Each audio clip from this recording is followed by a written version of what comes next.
Philippines for more than 75 years.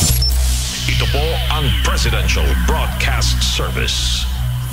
Pakinggan, panoorin, agaran in real time, o balikan sa pag-scroll up and down. Mga balitang dapat malaman, impormasyong tunay at napakikinabangan. Saan ka man, sa buong kapuluan. Bangon sa bagong sigla. Kababayan, kasama ang social media. Powered broadcaster ng bagong mamamayan. Tapat sa pag-uulat. Ito po ang Presidential Broadcast Service. Radyo Pilipinas. Oras sa Pilipinas, 2 minuto bago mag-alas 12 ng tanghali. Mula sa pinakamalawak na newsroom sa buong Pilipinas, ito ang Radyo Pilipinas News Update. Magandang tanghali Pilipinas, magandang tanghali Bicolandia. Narito na mga balitang nakalap sa oras na ito. Para sa unang balita, higit 700,000 halaga ng shabu sa Legazpi City na kumpiska sa isang high-value individual mula sa Maynila. Nag-uulat si Diana Mendez.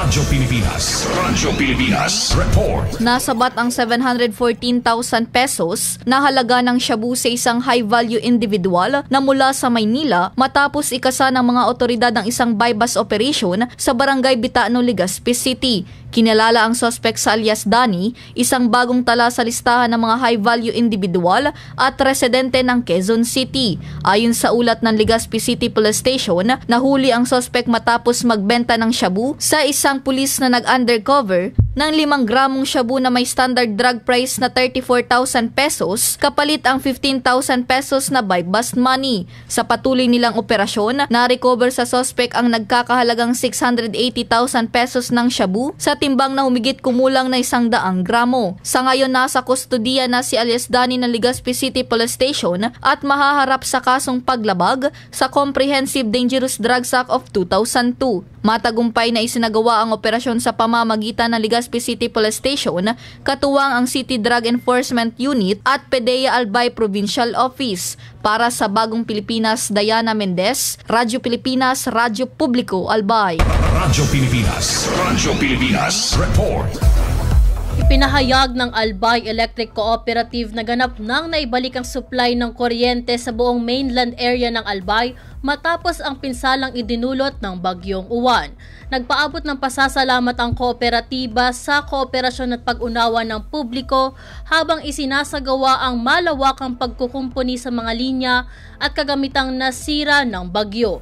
Ayon sa ALECO, naging hamon ng restoration efforts dahil ito sa tindi ng pinsala, ngunit dahil sa walang sawang dedikasyon ng mga kanilang mga lineman, matagumpay at ligtas na inaibalik ang serbisyo sa lahat ng apektadong lugar. Kabilang dito ang pagharap sa mga bumagsak na poste, naputol na kable at iba pang mga teknikal na hadlang.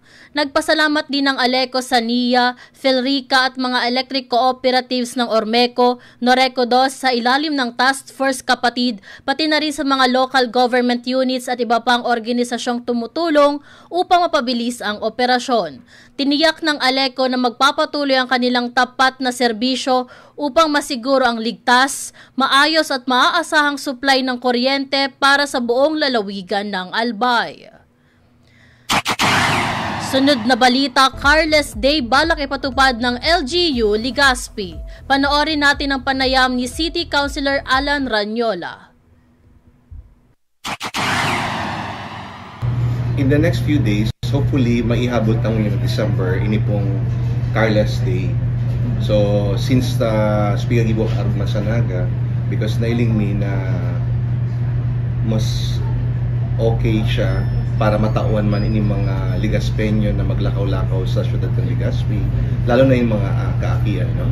So hopefully we can do that also here in Legazpi. Well, pag-uurunan mi pa po yan, ano?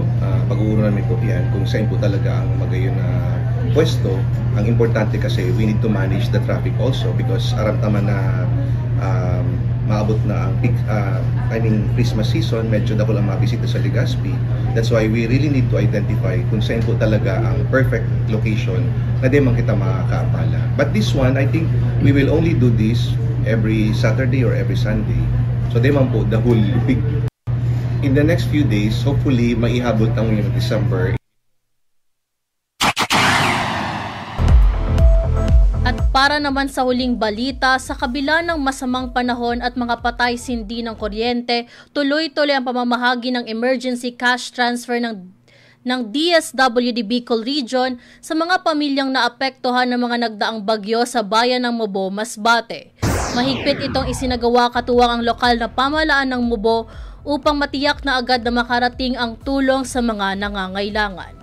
Ayon sa DSWD Bicol, sinimula ng payout noong ika-29 ng Nobyembre at magpapatuloy hanggang bukas ika-3 ng Disyembre na naglalayong matulungan ang 6,331 household na nagtamo ng partial damage sa kabila ng pagbugso-bugsong ulan.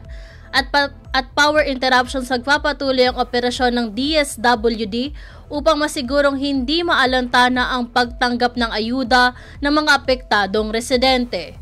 Ang patuloy na implementasyon ng ECT ay alinsunod sa direktiba ni Pangulong Ferdinand Bongbong Marcos Jr. at ni DSWD Secretary Rex Gatchalian sa pangunguna ni Regional Director Norman Laurio at layunin nitong magbigay ng mabilis at epektibong tulong para sa mga komunidad na unti-unting bumabangon mula sa serye ng mga nagdaang bagyo. At yan po ang mga balitang nakalap sa oras na ito. Para manatiling updated, i-like at i-follow ang aming social media accounts sa Facebook, Instagram, TikTok at X at Radyo Pilipinas Albay. Buong persang magbabalita, ito po si Christine Villanueva, Radyo Pilipinas, Radyo Publiko Albay. Happy lunchtime mga RP. We know you're always on the go. Pero ang mahuli sa balita is always a big no-no. Kaya Radyo Pilipinas is here to keep you updated. Reliable news delivered to you as it happens. Para sure na wala kang mamimiss. Bookmark our website at www.radiopilipinas.ph. Follow us on Twitter at Radyo Pilipinas 1 and like us on Facebook at www.facebook.com/Radyo Pilipinas 1. Together, let's dismiss disinformation. Radyo Pilipinas.